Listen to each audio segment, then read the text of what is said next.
Jodi, all yours. All right. Hi, everybody. Thanks for having me. I'm Jodi Lomask, and I'm a creative problem maker. I make problems in the form of vocabularies as a choreographer, movement vocabularies.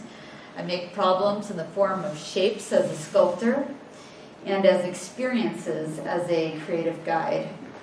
I'll touch on these today, but I'll mainly be sharing my motion sculpture work. I founded Capacitor, a nonprofit arts org, in 1997 that collaborates with scientists to create shows about the natural world. Through this process, I've created shows about the deep ocean, the forest canopy, the inside of the earth, outer space, flower sexuality, and the neuroscience of creativity. Oops, what just happened there? I don't know if that was, oh, sorry. Okay, well, weird. Can I go back? Let's see. Okay, there we go. I like to make motion sculptures because that is how my mind works. They're shapes that allow people to move in ways that would not otherwise be possible. Instead of decorating movement, they provoke it. They are forms that are incomplete until the human body wrestles with them, inhabits them, and negotiates with them. Tonight, I want to show you how these forms become choreographic partners, scientific questions, and tools for thinking. Connectivity was my first motion sculpture. I don't know why it keeps disappearing. You did see it there for a second. This wearable sculpture, I'll maybe go back to it and see what happens, makes visible what is usually unseen between people. When one moves, the other is affected. It reveals both the beauty and the challenge of deep relationship. In a sense, it extends the feeling body. Visually, the piece reframes the human form. Two bodies, so familiar to us, become striking within the sculpture's structure. The frame makes the relationship itself visible. I expanded that concept into the bungee box for my next project about outer space. In space-time, a three-dimensional mesh becomes an excerpt of space, inhabited by dancers who evoke the earliest microbial life on Earth. I was trying to understand the bending of space-time, and from there, the conditions that make life possible within the world shaped by matter and gravity. By placing human bodies inside the mesh, we made that curvature tangible, something we could see, feel, and inhabit. So you can't hear the sound really, but it's pretty organic sounding.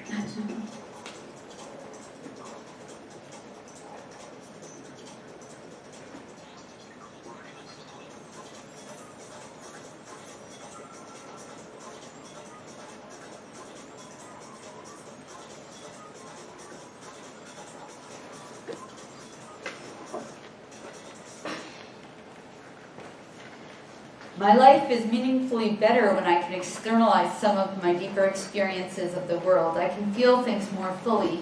Once you go into them, you can shift things from the inside. I went through a down period in 2005, and I made a show called Digging in the Dark, in which I explored the deep earth with geophysicists and geologists, and related the Earth's layers to the layers of consciousness. In this show, we eventually reached the inner core, a region so hot that it would be molten under lesser pressure, yet held solid by the immense forces of Earth's center. Here you can see that it begins with 6 performers. During the piece, 1 performer at a time is shed until the orb is empty.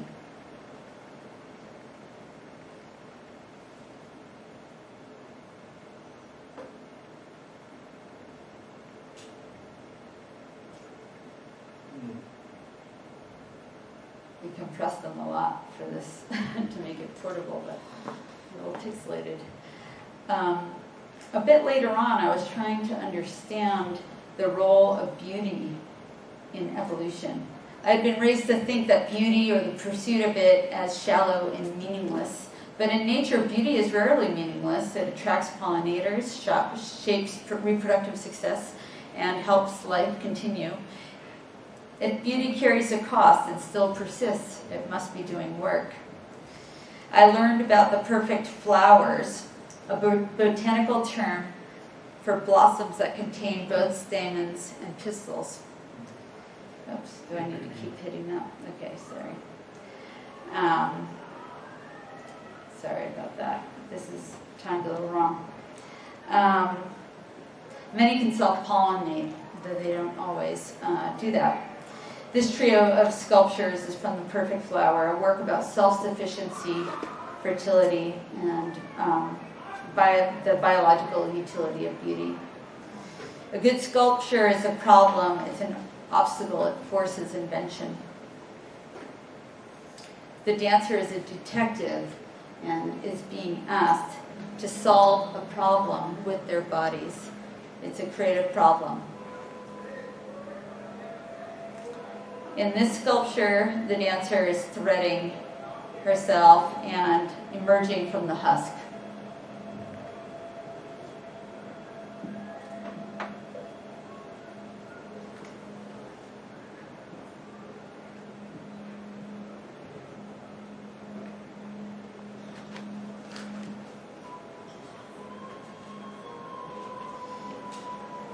So I worked with the botanists at the California Academy of Sciences when we were developing this piece.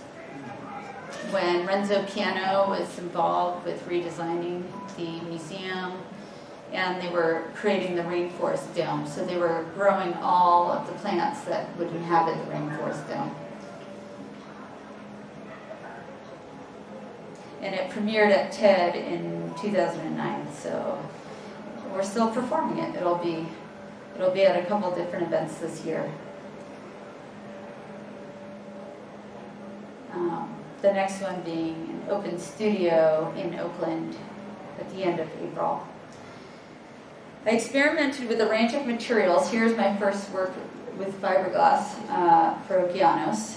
And yeah, I don't know why they're all disappearing. Weird. Okay. So that sculpture I was going to talk about a little bit more, but it's disappeared, so I'll summarize it. It's a duet between the hard coral animal and the zooxanthellae, an algae that lives in the tissues of the coral and gives it all the beautiful colors and delivers sugars to the coral animal. It's a partnership that's really important to all the reefs around the Earth. And I thought it was interesting to create a sculpture that would allow aerialists to do aerial work in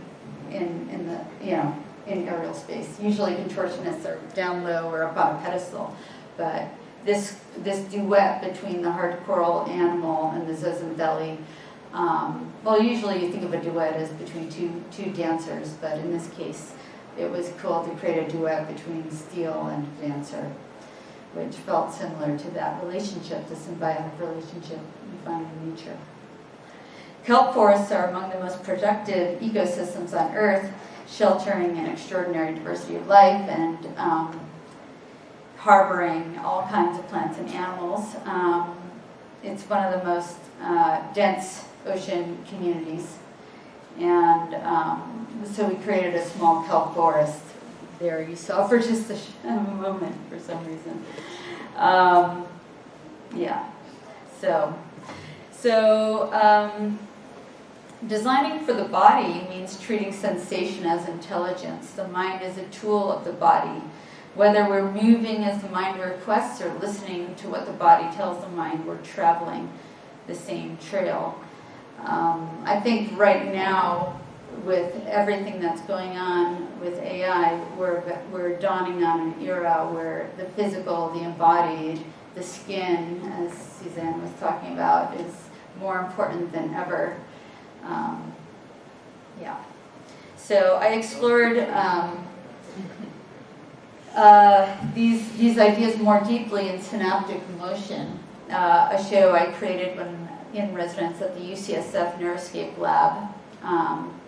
I was interested in what was happening in my mind when I had creative ideas, because I would have an idea in a matter of seconds, but it would take a couple of years to actualize that idea. And I've been choreographing since I was 9, and I always thought these ideas were a side effect of learning, and I wondered, are they coming from a specific spot? And so I got into the fMRI machine, and I was choreographing while in there, and looking, and then having my brain imaged by EEG while choreographing, and all of this is come together to bring my company to Florence this summer, where we will be performing a contemporary ballet with some of the dancers in EEG skull caps, having their data collected as part of a study on expressive movement and brain health. So,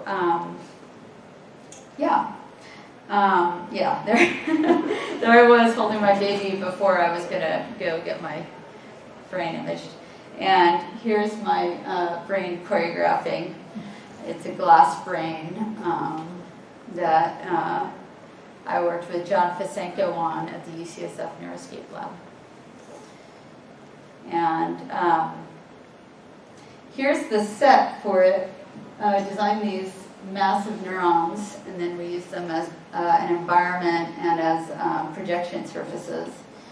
And yeah, through this show, Synaptic Motion, I was thinking through neuroplasticity, development, prefrontal cortex function, and we were able to physicalize a lot of concepts and things that are hard to see.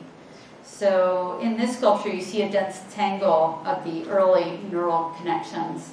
In response to our environment and social influences, the brain begins to edit itself, strengthening some connections, pruning others, shaping the pathways of mind we'll use for years to come. And over time, these pathways become more organized and specialized and efficient. In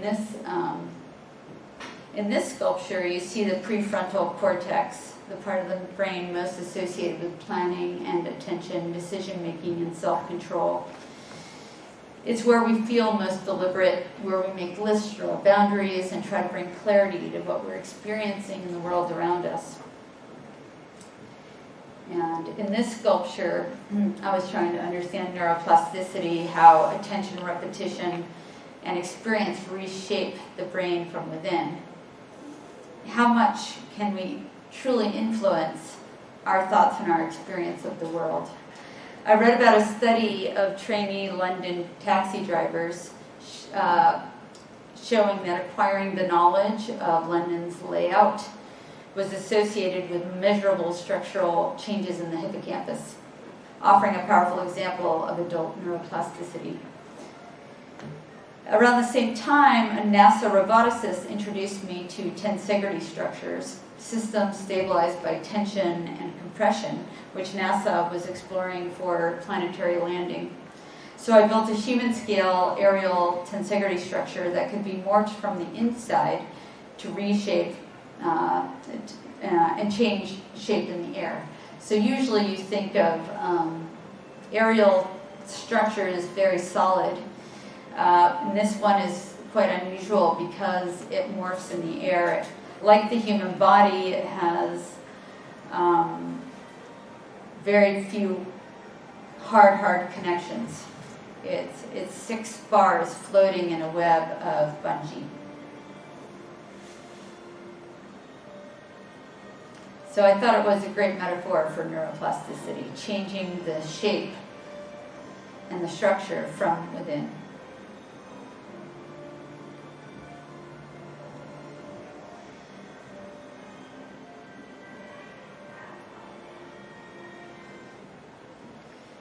In contrast to my earlier work, The Perfect Flower, for which, we're disappearing, which explored self-sufficiency and plants' ability to fertilize themselves in a pinch, Cross-pollination explored what becomes possible when diversity travels. In plants, cross-pollination carries pollen, genetic material from an individual to another, facilitating outbreeding and greater variation than self-fertilization.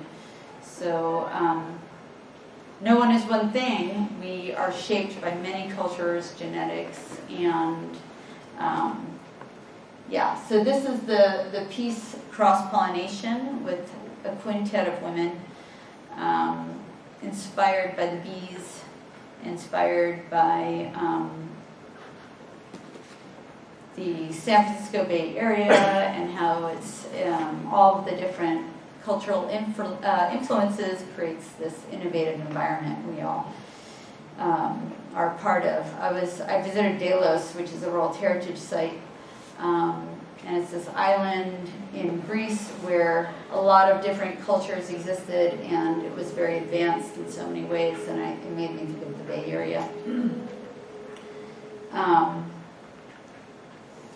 Dr. Sylvia Earle described the coral reefs as the jeweled belt around the middle of the planet, and I envision using these sculptures as a way to place them in different areas, like a jeweled belt as gathering places for environmental educators, art lovers, and spiritual seekers.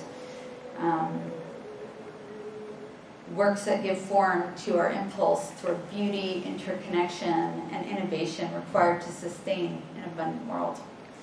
So over time, I realized I wasn't only designing sculptures and shows, I was designing containers and reorganizing perception. That led me to found my creative journey practice, where I apply the same principles, embodied attention, guided experience, and integration to workshops, retreats, and one-on-one creative processes. In other words, the same design intelligence I use to build motion sculptures can also help shift people's perspectives, reconnect them with their bodies, and reimagine how they live and work.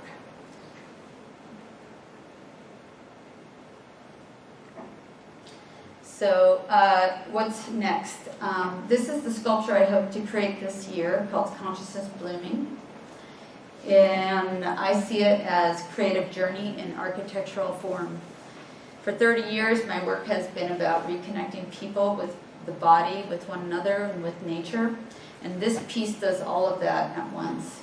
People climb through the stem into the bud, and from that elevated position, they are asked to be fully present. They cannot carry a device. It's 23 feet tall and 1.1 tons of stainless steel. They have to feel their bodies, share space with others, and see the world from a different perspective. It becomes a physical expression of our capacity to pause, reflect, and return ready to act. So that's all I have for you today. I do like to cooperate, collaborate, and coordinate, so reach out if you're interested in any of the work I'm doing.